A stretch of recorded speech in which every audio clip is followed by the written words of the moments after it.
Диуани лұғат ат-түрк. Махмұд Қашқаридың бұл еңбегі 8 негізгі бөлімнен тұрады. Кітапта түркі тілінің түзелуі, түрленуі, жасалу жолдары ашық түсіндірілген. Түркі әліпбиінің ерекшелігі де талданады. Ең алдымен Қашқари есімдер мен етістіктерден бастайды. Ғалым араб тілінің терминологиясын қанша рет зерттеулерге қолданса да, салыстырмалы түрде өз айтпақшы, түркі тілі мен араб тілінің үзеңгі қағысып қатар шауып бара жатқанын көрсетуге тырысқан. Түркі тілінде негізгі 18 әріп бар екендігін, одан тыстағы 7 әріптің онсыз сөзінің құралмайтынын, жазылмайтынын баяндайды.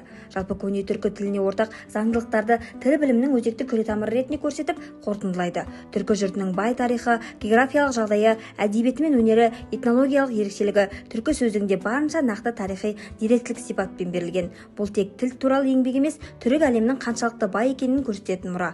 Мәселен, түркі жерінің аумағы, онда мекендеген ұлт пен ұлыстардың сипаты, соған қатысты деректер мен аңыз әпсаналар, бірқатар тайпалардың түркі жеріне келуі, қоныстану және тағы да басқа дүниелер қамтылады. Яғни кітаптағы деректердің құндылығында шек жоқ. Сондай-ақ бұл еңбекке енген дөңгелек карта әлемдегі ежелгі түркі картасы ретінде белгілі. Онда Барыс хан баласағын, Тараз, Егөгіс, Қашқардан бастап түркі дүниесінің ежелгі шаһарлары, елді мекендері, жер бедері түгелдей дерлік қағаз бетіне түскен. Әрі сол 10-11 ғасырдағы атаулармен жазылған. Махмұд Қашқари осы картаны назарға ұсынып, сипаттаумен қатар Ұрым жерінен сонау Ұлы мұхитқа дейінгі аралықты түркі тайпаларының барлығына сипаттама беріп шығады. Әрі жер көлемін көрсетеді. Қай жерден қай жерге дейін мекендейтінін айтады.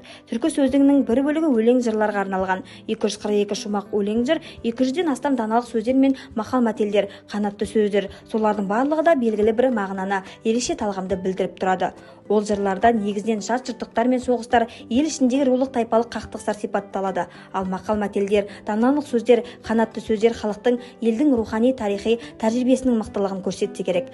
Тарихи оқиғалардың, соғыстардың, аңыз хикаялардың дені қазіргі қазақ жерінің аумағына тікелей қатысты. Жазылғанына 10 ғасырдан астам уақыт өтсе де, Диуани лұғат ат-түрк қарапайым оқырмандардан бастап тарихшы, тіл білімі мамандарына дейін аса қызғылықты, ұлттық мәдениет бастауларына апарар рухани дүниемізді байытар ұлағаты мол кітап.